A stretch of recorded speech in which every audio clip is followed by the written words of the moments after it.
అదే అంటే వీసీకే ప్రధాన లక్ష్యం ఏంటంటే అంటే మీరు అట్లా దేశం కాపోం అని ఒక ఉద్యమం చేశాం మేము, అంటే దేశాన్ని కాపాడుకుందామని. సౌత్ నార్త్ అని ఒక డిఫరెన్స్ తీసుకొస్తారు కదా, విచ్ఛిన్నం కావాలి దేశం అని ఏమైనా కోరుకుంటారా? సౌత్ ఇండియాకి చాలా నష్టం జరుగుతుంది. సౌత్ ఇండియా ప్రజల్లో ఒక ఫ్రస్ట్రేషన్ స్టార్ట్ అయింది. ఇక్కడ కూడా సౌత్ ఇండియా ప్రేమ లేదు. నార్త్ ఇండియా చొరబాటు ఎక్కువైపోయింది. అంటే నార్త్ ఇండియా నుంచి ఎక్కువ మంది ఇక్కడికి రావటం, ఇక్కడ ఆస్తులు కొనటం, ఇక్కడ వాతావరణాన్ని మార్చడం, ఇక్కడ కల్చర్ని మార్చడం. భార్య భర్తలకి ఇద్దరు కలిపి 2000 కావాలంట, 1000 చొప్పున 2000 కావాలంట. అన్నానికి గంట తీసుకుంటారు, మళ్ళీ వాడు పోయి 90 డేస్ వస్తాడు, ఒక అర్ధగంట తీసుకుంటాడు, పోయి బీడి దాదాని ఒక పావు గంట తీసుకుంటాడు. వీళ్ళు పని చేయకుండానే ఇంత నాగరికత నిర్మాణం అయిందా ఇక్కడ? అంటే మన ప్రాంత ప్రజల్ని మనమే అవమానించడం. వీళ్ళు సోమరిపోతులు, తాగుబోతులు, పనికిరాని వాళ్ళు, ఎదవలు అని మన శ్రామిక వర్గాన్ని మనమే అవమానిస్తున్నాం. ఒకవేళ నిజంగానే వాళ్ళ ఆ స్థితికి వస్తే కారకులు ఎవరు?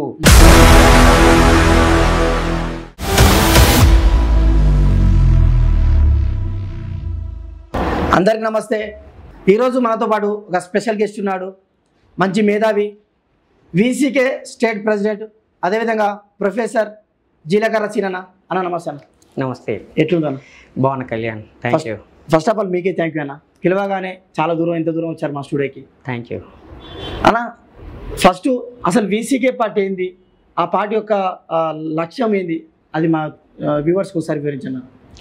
వీసీకే విముక్త చిరుతల కచ్చి తెలుగులో, ఓకే. తమిళంలో అయితే విడుదలై చిరుతగల్ కచ్చి. ఓకే. అంటే లిబరేటెడ్ ప్యాంథర్స్ పార్టీ అని అర్థం ఇంగ్లీష్లో చెప్తే. ఓకే. ఇది శ్రీలంకలో వచ్చిన ఎల్టీటీ తోటి ప్రేరణ పొందినటువంటి ఒక సంస్థ. అంటే అలాంటి మోడస్ ఆపరెండి ఉంటుంది. ఓకే. కానీ బేసిక్గా మార్క్సిజము, అంబేద్కరిజము, పెరియారిజం అనే 3 సిద్ధాంతాల పునాదిగా నిర్మాణమైనటువంటి పార్టీ. ఓకే.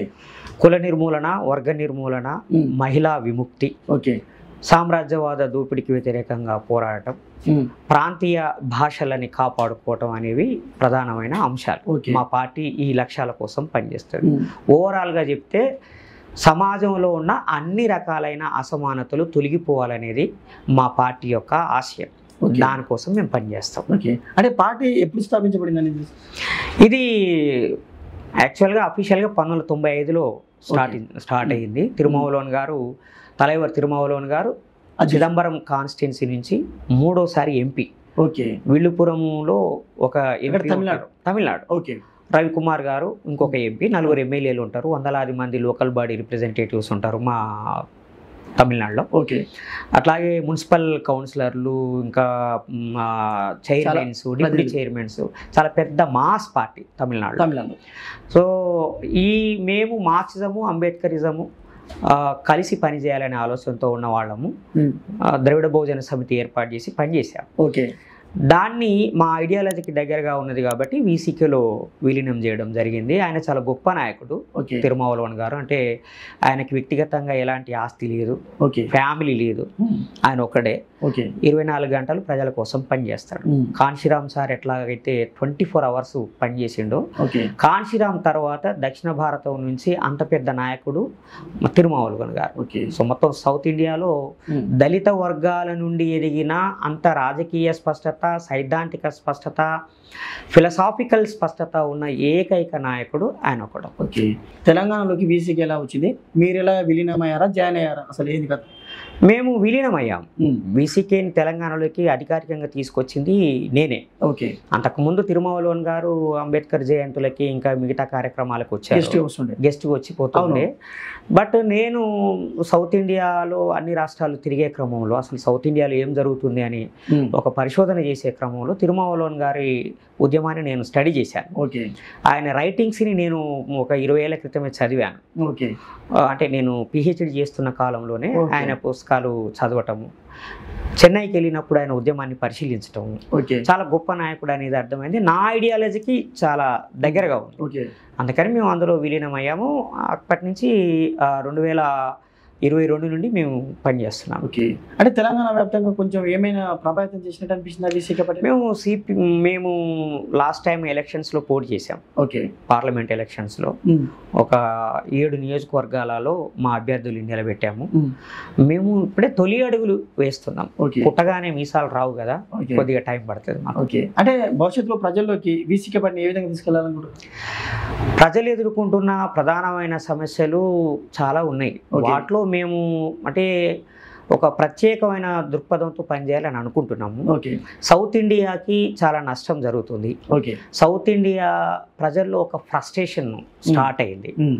అందుకని తెలంగాణ ఆత్మగౌరవం కోసం తెలంగాణ రాష్ట్ర ఆవిర్భావానికి మనం అందరం పనిచేసాం. కానీ మా తెలంగాణ రాష్ట్రం ఏర్పడ్డ తర్వాత ఈ తెలంగాణలోకి అదేవిధంగా మిగతా రాష్ట్రాల్లోకి నార్త్ ఇండియా చొరబాటు ఎక్కువైపోయింది. అంటే నార్త్ ఇండియా నుంచి ఎక్కువ మంది ఇక్కడికి రావటం, ఇక్కడ ఆస్తులు కొనటం, ఇక్కడ వాతావరణాన్ని మార్చడం, ఇక్కడ కల్చర్ని మార్చడం, కింది నుంచి పైదాకా అంటే మామూలుగా కూలి పనులు చేసుకోవడానికి కూడా ఇతర ప్రాంతాల నుంచి వచ్చి పనిచేస్తున్నారు. వాళ్ళకి వ్యతిరేకం కాదు నేను అనేది.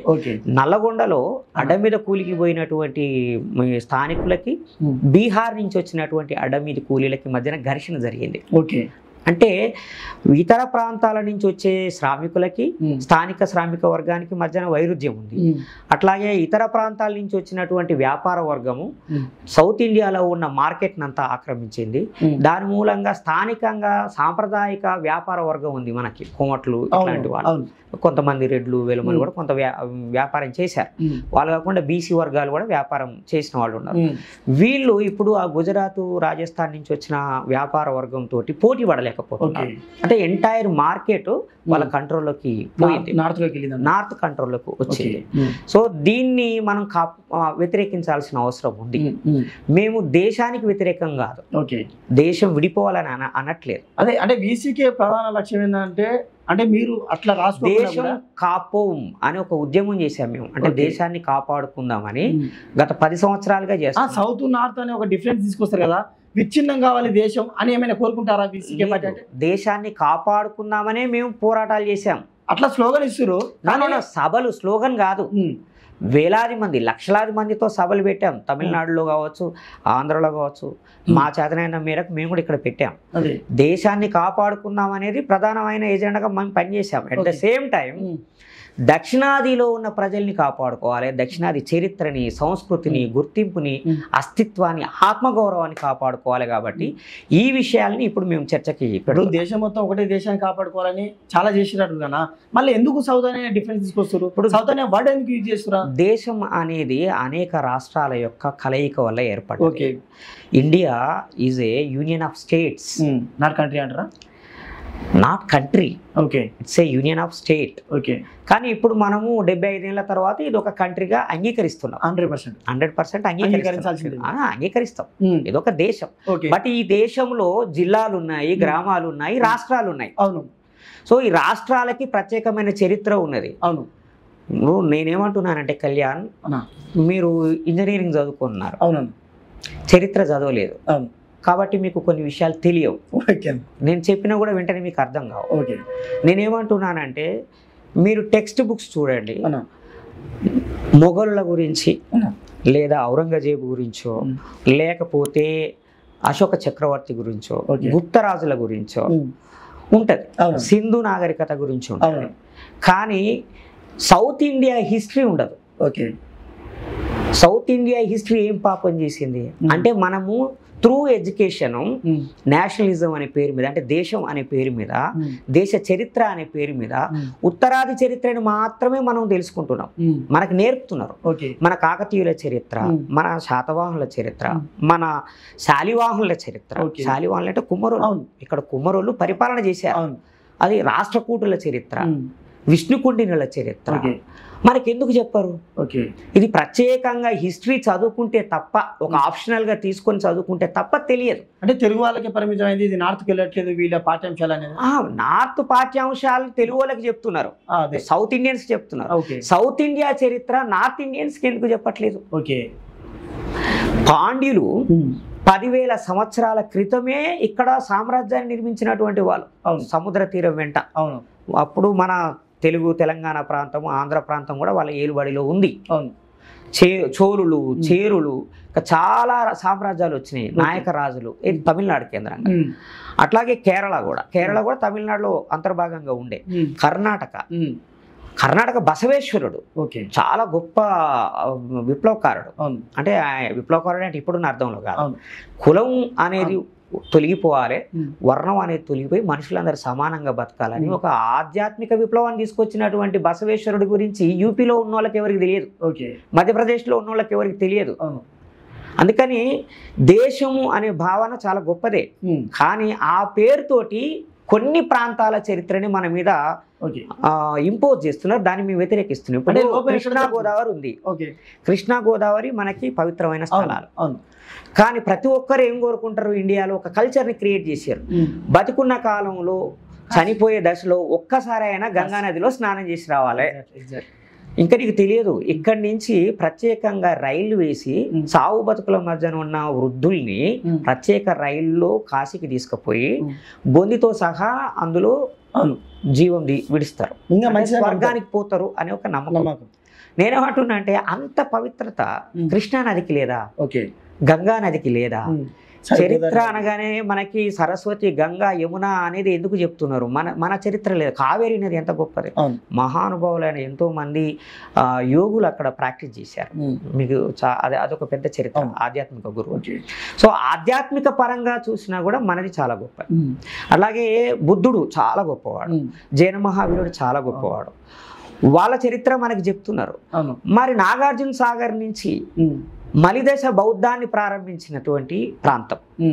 నాగార్జునుడు రోమన్ సామ్రాజ్య రాజకీయాల్లో కీలకమైన పాత్ర పోషించిన గురువులు మన నాగార్జున సాగర్ నుంచి పోయారు. ఆర్యదేవుడు, సోమదేవుడు ఆ పాలిటిక్స్లో ఇన్వాల్వ్ అయ్యి మీరు కొట్టుకోవద్దు, గణతంత్ర రాజ్య స్వభావాన్ని కాపాడుకోండి, రాచరిక స్వభావం వద్దు, ఈక్వాలిటీ బేస్గా మీరు రాజ్యాన్ని నడపాలని బోధనలు చేసినటువంటి చరిత్ర మలిదశ చరిత్ర మనది. క్రీస్తు పూర్వం 3వ శతాబ్దం నాటి చరిత్ర చెప్తున్నా. మరి మన చరిత్ర మనకి ఎవరు చెప్పలేదే. కాకతీయుల చరిత్రను మనం అండర్మైన్ చేసాం. కాకతీయులు క్షత్రియులు కాదు, వాళ్ళు శూద్రులే. చరిత్రకారులందరూ శూద్రులనే రాశారు. పరబ్రహ్మ శాస్త్రి గారు ప్రఖ్యాత చరిత్రకారులు, వాళ్లే వీళ్ళు శూద్రులు అని చెప్పి రాశారు. అంటే బీసీల చరిత్ర. ఈ ఎంత గొప్ప సామ్రాజ్యం అంటే కాకతీయులది. ఒరిస్సా వరకు పరిపాలించిన వీళ్ళు, అటు తమిళనాడు బార్డర్ వరకు, ఇటు కర్ణాటక వరకు పరిపాలించిన అతిపెద్ద సామ్రాజ్యం. ఆ చరిత్ర కాకతీయులు అంటే ఎవరు నార్త్ వాళ్ళకి తెలియదు. మనకి గుప్తులు తెలుస్తారు, అశోక చక్రవర్తి తెలుస్తారు, తప్పలేదు. ఎందుకంటే అశోక చక్రవర్తిని అందరం ఆరాధిస్తాం. సో నేను ఏమంటున్నా అంటే వాళ్ళు గొప్ప వాళ్ళు కాదు అని కాదు నేను అనేది. వాళ్ళ చరిత్ర తెలిసిన వాళ్ళు ఎంత గొప్ప వాళ్ళు అంతే గొప్ప వాళ్ళు మన వాళ్ళు కూడా. శాతవాహనులు అశోక చక్రవర్తి సామంతులుగా ఉన్నారు. మౌర్య సామ్రాజ్యాన్ని అంతం చేసి శుంగ సామ్రాజ్యం వచ్చింది. శుంగ సామ్రాజ్యం అనేది బ్రాహ్మణ సామ్రాజ్యం, బ్రాహ్మణులు రాజులుగా వచ్చిన కాలం అది. వాళ్ళు వర్ణ వ్యవస్థను తీసుకొచ్చి మనుషులని జంతువులుగా మార్చేసి శూద్రులనే పేరు మీద, అంటరానులని కూడా కాదు, శూద్రులనే పేరు మీద అధికారాలకి దూరం చేస్తే ఈ తెలుగు ప్రాంత శూద్రులు శుంగ సామ్రాజ్యాన్ని నేలమట్టం చేసి పరిపాలించారు. అంటే ఈ చరిత్ర మనకు తెలియదు.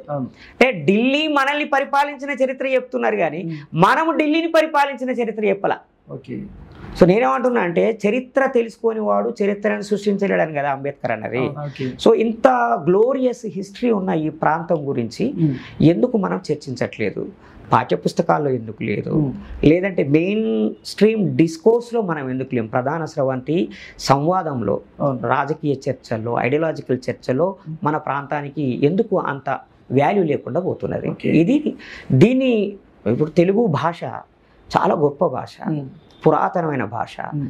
అది కోయా గోండు భాషల యొక్క దాని నుంచి ఒక డెవలప్మెంట్. అంటే తమిళ్ నుంచి వచ్చినటువంటి భాష. తమిళం కూడా కోయ భాష నుంచి వచ్చింది. ఛత్తీస్గఢ్ అంతా కోయ భాష మాట్లాడేవాళ్ళు, గోండి మాట్లాడతారు. కోయ గోండి రెండు ఒకటే. గుండు నుంచి వచ్చింది గోండి. అంటే ఈ కోయలు అందరూ గుండులో ఉండి మాట్లాడుకుంటే రక్షణ కోసము ఆ గుండ్లల్లో ఉండి గుండ్ల కింద ఉండి మాట్లాడుకునే వాళ్ళ భాష గోండి. కోయ అనేది ఆదివాసీ భాష. అది మన అందరికంటే పురాతనమైన భాష. ఓకే. అది ద్రవిడ భాష. తెలుగు, తమిళం, కన్నడం, మలయాళం ఇవన్నీ కూడా ద్రవిడియన్ లాంగ్వేజెస్. ఓకే. ఈ ద్రవిడియన్ లాంగ్వేజెస్కి గౌరవం ఉందా? హిందీకున్న విలువ తెలుగుకున్నదా? సంస్కృతానికి ఉన్న గౌరవం తెలుగుకున్నదా? లేదు. అంటే భాష పేరు మీద మన భాషని అంతం చేస్తున్నారు. ఇంగ్లీష్ నేర్చుకుంటే ఉద్యోగాలు వస్తాయి, ఇంగ్లీష్ నేర్చుకుంటే మనం గొప్పవాళ్ళు అయిపోతాం అని అంటే అందరం ఇంగ్లీష్ నేర్చుకున్నాం. తెలుగు కనుమరుగయ్యే పరిస్థితి వచ్చింది. మాతృభాషను కోల్పోవడం అనేది అత్యంత దుర్మార్గమైన పరిస్థితి. సో వీటన్నింటినీ చర్చకు పెడుతూ ప్రజల్లో ఒక అవేర్నెస్ని క్రియేట్ చేయాలనేది ఆ పని మొదలుపెట్టాము. అందులో భాగంగానే దక్షిణాది హక్కుల గురించి మాట్లాడుతున్నాం. మోడీ వల్ల రాజ్యాంగం ఎందుకు ఇబ్బందులు ఉంది? చాలా స్పష్టంగా మోడీ ప్రాతినిధ్యం వహిస్తున్న రాజకీయ పార్టీ రాజ్యాంగానికి వ్యతిరేకమని ప్రకటించింది. బీజేపీ పార్టీ నాయకులు చాలా స్పష్టంగా ఆయన గోవాలో ఒక ప్రెస్ మీట్ పెట్టి ఫుల్ మెజారిటీ వస్తే రాజ్యాంగాన్ని రద్దు చేస్తామని చెప్పి ప్రకటించాడు. 125వ బాబాసాహెబ్ అంబేద్కర్ జయంతి సందర్భంగా 2 రోజుల పాటు పార్లమెంట్ సెషన్స్ జరిగితే ఆ వ్యక్తిని నిలబెట్టి సుమిత్రా మహాజన్ గారు క్షమాపణ చెప్పించారు. అది అయిపోయిన వెంటనే యోగి ఆదిత్యనాథ్ గారు ఉత్తరప్రదేశ్లో ప్రెస్ మీట్ పెట్టి మాకు ఫుల్ మెజారిటీ వస్తే మేము హిందూ రాష్ట్రంగా ప్రకటిస్తాము, ఈ రాజ్యాంగం తొలగిస్తామని ఆయన కూడా చెప్పారు.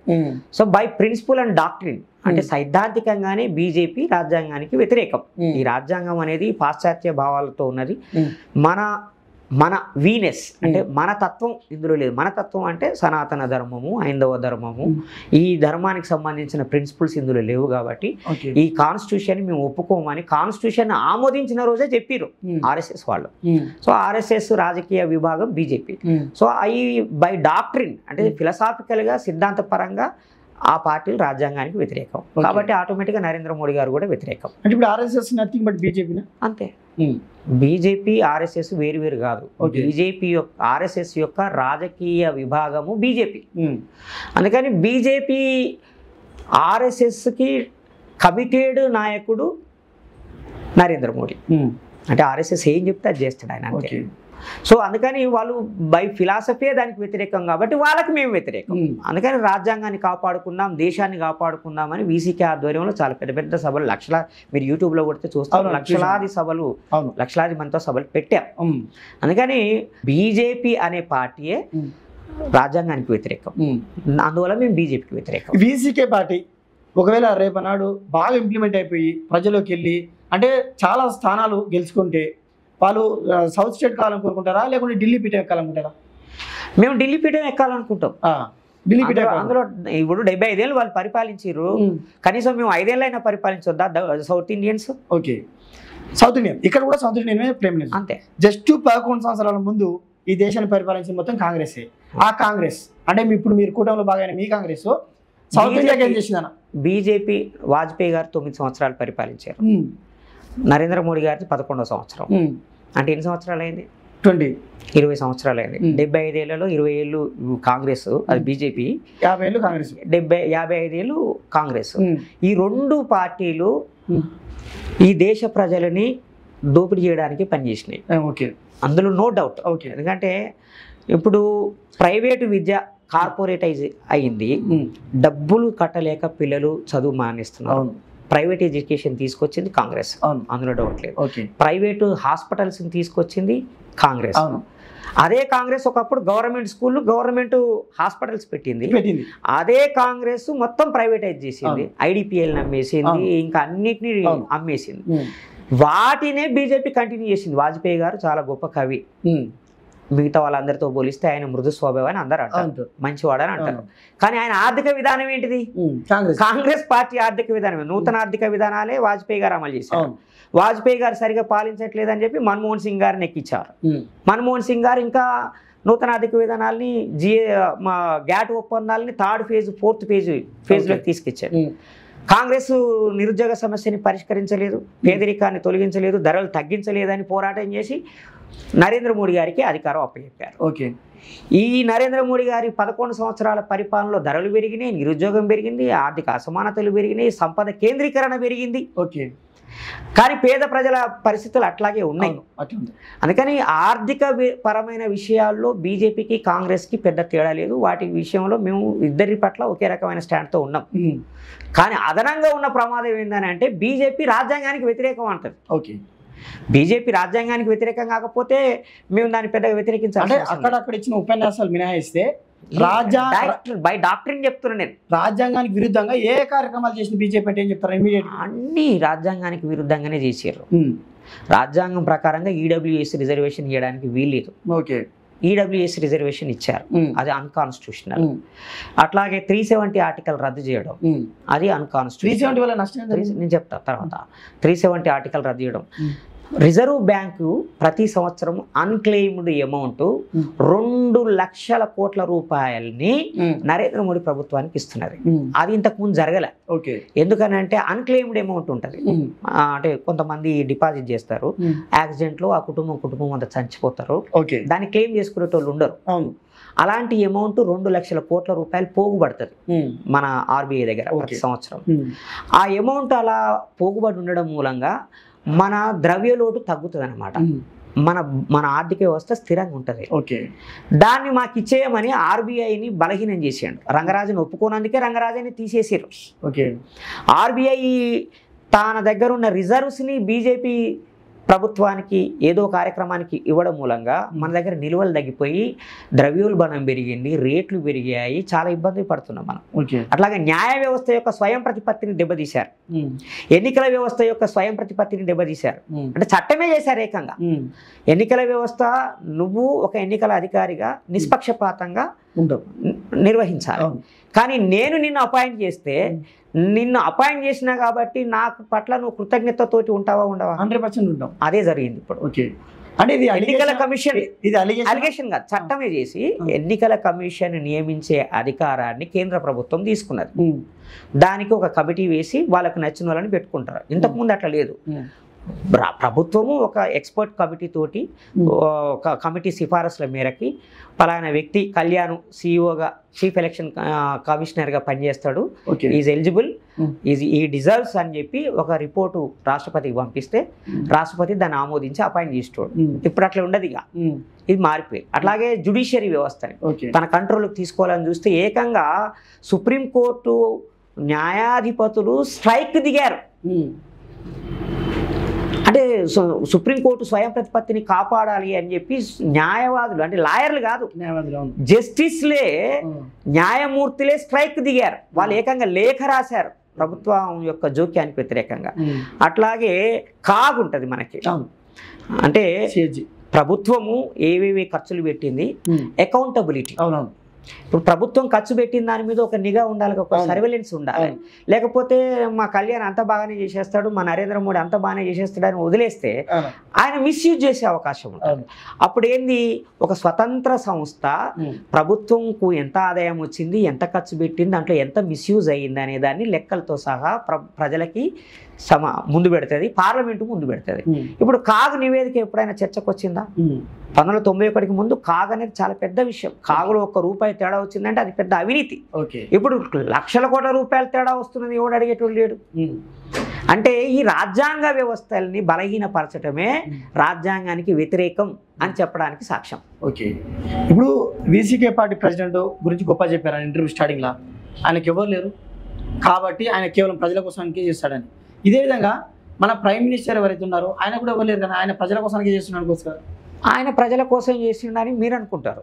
నరేంద్ర మోడీ గారు,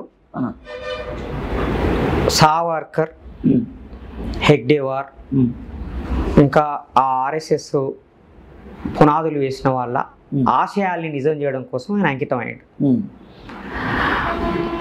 మా తలైవర్ తిరుమావళవన్ గారు మార్క్స్, అంబేద్కర్, పెరియార్ల ఆలోచనల్ని నిజం చేయడానికి ఆయన అంకితం అయ్యారు. ఈ రెండు వేరు భిన్న దృక్పథాలు, భిన్న భావజాలాలు. నరేంద్ర మోడీ గారి మూలంగా ఆదాని అంబానీ లాభపడ్డాడు. ఆయన సన్యాసి అయ్యి రాజ్యాన్ని పరిపాలిస్తున్న కాలంలో లాభపడ్డది అదానీ అంబానీ. కానీ తలైవర్ తిరుమావళవన్ గారి పోరాటం మూలంగా నువ్వు గుళ్ళోకి రావద్దు, నువ్వు మనిషివే కాదు, కనీసం నువ్వు చెప్పులు వేసుకొని మా ఇంటి ముందటి నుంచి నడవడానికి, వీధిలో నడవడానికి వీలు లేదు అని అణిచివేయబడ్డ దళిత సామాజిక వర్గానికి ఒక ధైర్యాన్ని ఇచ్చి వాళ్ళను మేము మనుషులు, మాకు సమానత్వం ఉన్నది, రాజ్యాంగం మాకు హక్కులు ఇచ్చిందని చెప్పి రోడ్ల మీదకి తీసుకొచ్చి ఆ హక్కులని కాపాడుకునే విధంగా పోరాటం ఈయన చేస్తున్నారు. అంటే దళిత బహుజన వర్గాలు ఎవరైతే ఎస్సీ ఎస్టీ బీసీలు ఉన్నారో ఈ వర్గాలకి న్యాయం జరిగింది. అదానీ అంబానీలకి నరేంద్ర మోడీ గారి వల్ల లాభం జరిగింది. అందుకని వీళ్ళు రెండు వర్గ ప్రయోజనాల కోసం పనిచేస్తున్నారు. ఇప్పుడు మన దగ్గర పండించే ప్రతి పంట అహ్మదాబాద్కి, గుజరాత్కి పోయి అక్కడ ప్రాసెస్ అయ్యి మళ్ళీ మన దగ్గరికి వస్తుంది అమ్ముకోవడానికి. మనం కొనుక్కుంటాం వాటిని, మనం పండించిన దాన్ని మనమే కొనుక్కుంటాం. మధ్యలో వ్యాపారులు లాభపడతారు. ఓకే, అంటే ఒకటి అలిగేషన్ ఏముందంటేనా, నార్త్ వాళ్ళకు ఉన్న డెడికేషన్ సౌత్ వాళ్ళకు ఉండదు.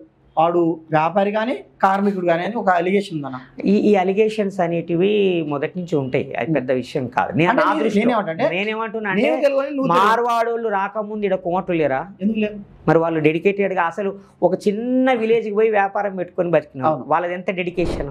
ఇప్పుడు పని చేసేటోళ్ళు లేరా అని ఒక్క మాట అన్న, మీరు సౌత్ నేను సౌత్ ఇద్దరు తెలుగులమే, సౌత్ని ఇన్సల్ట్ చేయాలని నా ఉద్దేశం కాదు. కానీ ఒక బిల్డర్ దగ్గరికి పోయినా, ఫస్ట్ అడ్డ మీద కూలీల దగ్గరికి నేను రూపాయలుగా పోయినా మైక్ పట్టుకుని పోతే వాళ్ళు బాధపడతారు, భార్య పడతారు, మాకు ఇలా పనికి తీసుకోలేదు మా ఓనరు, మా బిల్డర్ అని వాళ్ళు బాధపడతారు. అదే బిల్డర్ దగ్గరికి నేను వెళ్ళి ఆయన దగ్గర కూడా మైక్ పెట్టినా. ఆయన ఏం చెప్పినట్టే, తమ్ముడు భార్య భర్తలకు ఇద్దరికంట 1000 కావాలంట, ఇద్దరు కలిపి 2000 కావాలంట, 1000 చొప్పున 2000 కావాలంట. అన్నానికి గంట తీసుకుంటారు, మళ్ళీ వాడు పోయి 90 వేసి వస్తాడు, ఒక అర్ధగంట తీసుకుంటాడు, పోయి బీడి తాగదాన్ని ఒక పావు గంట తీసుకుంటాడు. అదే బీహారోడు నాకు 1600కు ఇద్దరు వస్తారు, ఇద్దరు మళ్ళీ మగ మనసులే వస్తారు, నా పని ఇంపార్టెంట్, నాకు డబ్బులు మిలాలి, అలాంటప్పుడు నా ప్లేస్లో నువ్వు ఉంటే ఏం చేస్తావు అని అడిగినా. ఇది శ్రమ దోపిడీ అని అంటే నేను ఇప్పుడు ఒకటి రెండు సంఘటనలను చూపెట్టి జనరలైజ్ చేయడానికి వీల్లేదు. నేనేమంటున్నానంటే బీహార్ వాళ్ళు ఇంకా తక్కువ పని చేస్తారు, యూపీ వాళ్ళు ఇంకా తక్కువ పని చేస్తారు. అది శ్రమ దోపిడీ. చట్టం ప్రకారంగా వాళ్ళకు రావాల్సిన వేతనాన్ని ఇవ్వకుండా వాళ్ళ శ్రమని నువ్వు దోస్తున్నావు. ఎగ్జాక్ట్లీ. అదే స్థానికుడికి ఇక్కడ జరిగిన పోరాటాలు, ఇక్కడ చదువుకోవడము, లేకపోతే ఇక్కడ ఉన్నటువంటి ట్రేడ్ యూనియన్ మూవ్మెంట్లు, వీటన్నిటి మూలంగా నేను పని చేస్తే నాకు ఇంత రావాలి, 1500 కావాలి అని అడిగే ఒక చైతన్యం వచ్చింది. ఒకటి. రెండోది ఏంటంటే, కాబట్టి లాభాల కోసము ఖర్చు తగ్గించుకోవడానికి నేను బయట రాష్ట్రాల నుంచి తెచ్చుకుంటున్నాను. వాడు అక్కడ 150 రూపాయలు వస్తే ఇక్కడ 500 వస్తున్నాయని ఇక్కడికి వస్తున్నాడు. వచ్చిన తర్వాత ఇక్కడున్న వాతావరణము, ఇక్కడున్న పరిస్థితుల మూలంగా వాని ఖర్చులు పెరిగిపోతున్నాయి. వాని ఖర్చులు పెరిగితే వాడికి ఇంటికి పంపించడం సాధ్యమైతే లేదు, ఇక్కడ బతకడం సాధ్యమైతే లేదు. దాంతో వాళ్ళు కిరాయి హంతకులుగా మారుతున్నారు. ఇక్కడ నేరాలు జరుగుతున్నాయి. నార్త్ నుంచి వచ్చినటువంటి వాళ్ళు బాగా ఏమంటున్నా, నువ్వు సఫిషియంట్ వేతనం ఇస్తే, సరిపడా ఫెయిర్ వేజ్ ఇస్తే నీకు ఆ క్రైమ్ జరగదు. వాడు వచ్చి పని చేసి నేను ఏమంటుంటే, అదే ప్లేస్ ఆ బిల్డర్ ప్లేస్ సీనన్న ఉన్నా కూడా 400 మిగులుతున్నాయి అనుకుంటా, కళ్యాణ్ అన్న 400 మిగులుతున్నాయి అనుకుంటాడు. మనం ఎందుకు ఇంత ప్రాక్టికల్గా ఆలోచిస్తాం అనేది నా క్వశ్చన్ అన్న. ఇంకో 100 రూపాయలు పెట్టి 140 రూపాయలు రావాలంటే పర్వాలేదు. 100 రూపాయలు పెట్టి 1000 రూపాయలు రావాలంటే అది పెట్టుబడిదారి వర్గం యొక్క అత్యాశ. వాళ్ళ ప్రయోజనాల కోసం, పెట్టుబడిదారుల ప్రయోజనాల కోసం కార్మికుల్ని బలియమని అంటవేంటి? వాళ్ళ లాభాలు తగ్గించుకోవాలి. జరుగుతున్నది అదే జరుగుతుంది. రాత్రికి రాత్రే కోటీశ్వరులు అయిపోవాలి, అదానీ అంబానీలను దాటిపోవాలి అనే పేరు మీద హైదరాబాద్ చుట్టూతో ఉన్న భూములన్నీ కొనేసి రియల్టర్లు ఎవరికి అమ్ముతున్నారు? అదే వ్యాపార వర్గానికి అమ్ముతున్నారు. ఇక్కడ అదే గుజరాత్, రాజస్థాన్ వాళ్ళే కొంటున్నారు అన్ని. వాళ్ళే బిల్డర్లు, వాళ్ళే బయ్యర్లు, వాళ్ళే కస్టమర్లు. ఇదేంటి నాన్ సెన్స్? సో సంపదను సృష్టించే పేరు మీద ఆర్థిక అసమానతలు పెంచుతున్నారు. దానికి మన స్థానికుల్ని బదనాం చేయడం ఎందుకు? 2014 ముందు ఇక్కడ కూలి చేసుకొని బతికినోళ్ళే కదా. ఈ హైదరాబాద్లో ఉస్మానియా యూనివర్సిటీ నిర్మించింది తెలంగాణ వాళ్ళు, చార్మినార్ని నిర్మించింది తెలంగాణ వాళ్ళు, ఈ హైదరాబాద్ హైటెక్ సిటీని నిర్మించింది తెలంగాణ వాళ్ళు. వీళ్ళు పని చేయకుండానే మద్రాసు డెవలప్ అయింది, పని చేయకుండానే బెంగళూరు ఎంత గొప్ప సిటీ, బెంగళూరు నిర్మించింది బయట నుంచి వచ్చిన వాళ్ళ స్థానికులు. వీళ్ళు పని చేయకుండానే ఇంత నాగరికత నిర్మాణం అయిందా ఇక్కడ? అంటే మన ప్రాంత ప్రజల్ని మనమే అవమానించడం. వీళ్ళు సోమరిపోతులు, తాగుబోతులు, పనికిరాని వాళ్ళు, ఎదవలు అని మన శ్రామిక వర్గాన్ని మనమే అవమానిస్తున్నాం. ఒకవేళ నిజంగానే వాళ్ళ ఆ స్థితికి వస్తే కారకులు ఎవరు? పాలకులు. పాలకులు నీ ప్రభుత్వాన్ని నడిపించుకోవడం కోసము మందుని విచ్చలవిడిగా అమ్మిస్తున్నావు. ఎవరు తాగాలి? అది కూలినాలు చేసుకున్నాడు తాగుతున్నాడు. తాగుతున్నాడు 40 ఏళ్ళకే చస్తున్నాడు. అంటే ఈ చేత్తో జీతం వస్తే ఆ చేత్తో మందు సీసా కొనే పేరు మీద మళ్ళీ డబ్బులు లాగేసుకుంటున్నారు. ప్రభుత్వాల వైఫల్యమే ఈ ప్రజలు బాధలు పడడానికి కారణం. ఈ అపవాదు రావడానికి కూడా ప్రభుత్వమే కారణం. అంటే ఈ నార్త్ నుంచి వలసలు తగ్గిస్తే మనం బాగుపడతాం అంటాం. 100% బాగుపడతాం. ఎప్పుడైనా సరే చూడు, ఇప్పుడు అమెరికాలో ట్రంప్ అధికారంలోకి రాగానే అక్రమంగా వచ్చిన వాళ్ళు, వలస వచ్చిన వాళ్ళు వెళ్ళిపోవాలి అని అన్నారు. తెలంగాణ ఉద్యమంలో ఆంధ్ర నుంచి వచ్చిన వాళ్ళు ఇక్కడ దోచుకుంటున్నారు, వెళ్ళిపోవాలి అని అన్నాం. వాళ్ళు వెళ్ళిపోయారు. వాళ్ళు వెళ్ళిపోయారో లేదో వీళ్ళు వచ్చి కూర్చున్నారు.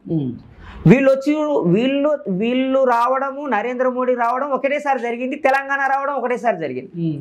2014లో తెలంగాణ ఏర్పడ్డది. 2014లో నరేంద్ర మోడీ దేశానికి ప్రధానమంత్రి అయ్యాడు. 2014లో బయట రాష్ట్రాల నుంచి ఈ రాష్ట్రంలోకి వలసలు రావడం పెరిగిపోయింది.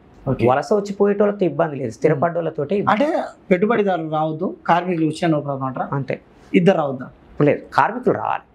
కార్మికులు రావాలి. ఎందుకు? అక్కడ దోపిడీ జరుగుతుంది. 125 రూపాయలు. నువ్వు వలస కార్మికులు మన కరోనా సందర్భంగా, లాక్డౌన్ సందర్భంగా పోతూ ఉంటే వీడియోలు చూసాము. ఆయన 125 రూపాయలు వాళ్ళ సొంత ఊళ్ళో ఇస్తారట. 250 రూపాయలు ఇస్తారని 150 కిలోమీటర్ల దూరం వచ్చి పని చేసుకుంటున్నాడు. ఎంత? 250. మనం 250 తీసుకోం ఇక్కడ. ఆ దశ దాటిపోయినాం మనం ఇక్కడ. 1000-1500. అదే కాదు చెప్తున్నా. అంటే ఎంత శ్రమ దోపిడీ అది. చాలా దూరం. 1970లో మనం అక్కడ ఆ వేతనం తీసుకున్నాం. 1980లో నువ్వు ఎక్కువ తీసుకుంటున్నట్టు ఇక్కడ బతకొద్దా? ఇక్కడ నీకు ఖర్చు తక్కువ ఉందా? ఇక్కడ బియ్యం ధరలు, ఉప్పులు, పప్పులు, లివింగ్ ఎక్స్పెన్సెస్. ఒక రూమ్ కిరాయి తీసుకుంటే మినిమం 10,000 ఉన్నది. వాడు రూమ్ కిరాయి తీసుకోవాలి, భార్య పిల్లలు చదివించుకోవాలి, తాను తినాలి, బట్టలు కొనుక్కోవాలి. ఆల్మొగలకు 2,000 అనేది సమంజసమే. కానీ బిల్డర్ ఆలోచన ఎట్లుందంటే, నేనేమంటానంటే నీకు ఇక్కడ ఉన్న ఎక్స్పెండిచర్ ఎంత ఉంది? చాలా ఎక్కువ ఉంది. ఎక్స్పెండిచర్ని తగ్గించుకోగలుగుతామా? లేదు. తగ్గించుకోలేనప్పుడు నువ్వు ఇవ్వాలి కదా. 100% ఇవ్వాలి. వాడికి ఎక్స్పెండిచర్ అనేది ఇక్కడ 500 ఎక్కువ, 1000 ఎక్కువ. వానికి వాళ్ళని 4-5 మొగోళ్ళు వచ్చి ఒక రూమ్ తీసుకుంటారు. కానీ ఇక్కడ వాతావరణానికి అలవాటు పడ్డ తర్వాత ఈ డబ్బులు సరిపోతులేవు వాళ్ళకి. వాళ్ళు దాంతో లోకల్ దందాలలో ఇన్వాల్వ్ అవుతారు. ప్రొఫెషనల్ కిల్లర్స్ అవుతున్నారు, దారి దూపిడిగాళ్ళు అవుతున్నారు. ఎంత క్రైమ్ పెరిగింది. పీస్ఫుల్ ఏరియా, క్రైమ్ లేని నార్త్ లేదు. క్రైమ్ విపరీతంగా ఉంటుంది నార్త్లో. సౌత్లో ఒక క్రైమ్ జరగడం చాలా అరుదు. ప్రజా పోరాటాల్లో భాగంగా లేదా రాజకీయ ఉద్యమాల్లో భాగంగా వాళ్ళని వీళ్ళని కొట్టుకొని చచ్చిపోవడం ఉంటుంది తప్ప క్రైమ్ చాలా తక్కువ. గత 10 ఏళ్లలో క్రైమ్ రేట్ పెరిగింది కదా. సో వలసతో పాటు అంటే నార్త్ వాళ్ళు రావడంతో నేరాల సంఖ్య కూడా పెరుగుతున్నది. సరే, ఇవన్నీ పక్క పెడితే తెలంగాణ ప్రభుత్వం, తెలంగాణ దగ్గరకు వస్తే రేవంత్ సర్కార్ పనితీరు ఏ విధంగా ఉంది 1.5 year ఈ కాల వ్యవధిలో? ఒక్కటి, రేవంత్ రెడ్డి నేను ముందే చెప్పినట్టుగా ఆర్థిక విధానాలు కొత్తవి కాదు. కేసీఆర్ ఆర్థిక విధానాలే రేవంత్ రెడ్డి గారి ఆర్థిక విధానాలు. కాకపోతే సంక్షేమ పథకాలు ప్రకటించడంలో ఈయన కొద్దిగా ఎక్కువ ప్రకటించాడు. ఆ సంక్షేమ పథకాలను అమలు చేయలేక ఆయన ఇబ్బంది పడుతున్నాడు. బట్ నా దృష్టిలో రేవంత్ రెడ్డి కేసీఆర్ కంటే మంచి పాలకుడు. ఏ విధంగా అంటే ఆయన సీఎం అవడమే సౌత్ ఇండియా ఇంట్రెస్ట్ని రిప్రజెంట్ చేసిండు అక్కడ. బీయింగ్ ఏ కాంగ్రెస్, అంటే కాంగ్రెస్ అనేది నేషనలిస్ట్ పార్టీ, అదొక జాతీయ పార్టీ, జాతీయవాద పార్టీ. అలాంటి జాతీయవాద పార్టీలో ఉండి దక్షిణాది ప్రయోజనాల గురించి మాట్లాడిండు ఆయన. నువ్వు పెట్టిందే తెలంగాణ పేరు మీద, తెలంగాణ రాష్ట్ర సమితి, తెలంగాణ కోసం. 2 ఎలక్షన్స్ నాటికే దాన్ని నువ్వు బీఆర్ఎస్గా మార్చేసి తెలంగాణ ప్రయోజనాన్ని దెబ్బతీసినావు. అయితే కేసీఆర్ గొప్పతనం కేసీఆర్కి ఉంది, అది వేరే విషయం. కేసీఆర్ చాలా అద్భుతమైన పనులు చేశాడు. అట్ ద సేమ్ టైము ఆయన ఫ్యూడల్ లక్షణాన్ని వదులుకోకపోవడం మూలంగా ప్రజల్లో తిరుగుబాటు వచ్చింది. రేవంత్ రెడ్డి కూడా ఫ్యూడలే, 100% ఫ్యూడలే. కాకపోతే ఈయన ఇప్పుడు ఎదిగిన ఫ్యూడల్. అందువల్ల ఈయన నడకలో కొద్దిగా మెత్తదనం ఉన్నది. కానీ ఈయన చాలా బలమైన నాయకుడే. కానీ పార్టీ విధానాలు, టీఆర్ఎస్ ఆర్థిక విధానము సేమ్. అందుకని కొత్తగా ఎక్స్పెక్ట్ చేయడానికి ఏం లేదు. కాకపోతే ఇంకా నేను ఒకటే మాట చెప్పదలుచుకున్నా రేవంత్ రెడ్డి గారికి ఇప్పుడిప్పుడే పరిపాలన మీద గ్రిప్ వస్తుంది, పార్టీ మీద గ్రిప్ వస్తుంది. కానీ ఆయన చెప్పిన సామాజిక న్యాయం అన్న మాటకి ఆయన ఆచరణకి తేడా ఉంది. అదే చిన్న ర్యాపిడ్ ఫైర్ లాగా కొన్ని క్వశ్చన్స్ అడుగుతాను. కొందరు వ్యక్తుల పేరు చెప్తా, వాళ్ళ గురించి మీ అభిప్రాయాన్ని ఒక్క మాట చెప్పండి. ఓకే. దేశ ప్రధాని మోదీ ఒక ఫాసిస్ట్.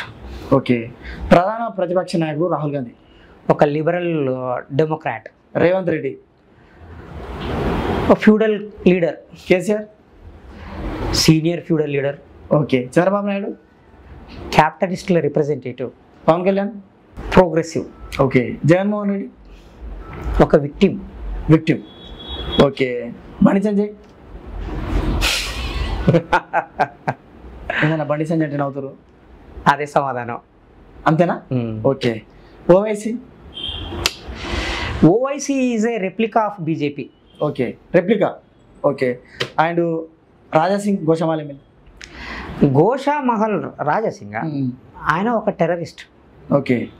టెర్రరిస్ట్ చాలా పెద్ద స్టేట్మెంట్ ఇస్తున్నారు. టెర్రరిస్టే. ఓకేనా? ఓకే. ముస్లిం కమ్యూనిటీ అది ఒక విక్టిమ్ కమ్యూనిటీ. ఓకే. Raja Singh terrorist, Muslim community victim community. Okay అన్న. హిందూ కమ్యూనిటీ అది కూడా విక్టిమ్ కమ్యూనిటీ.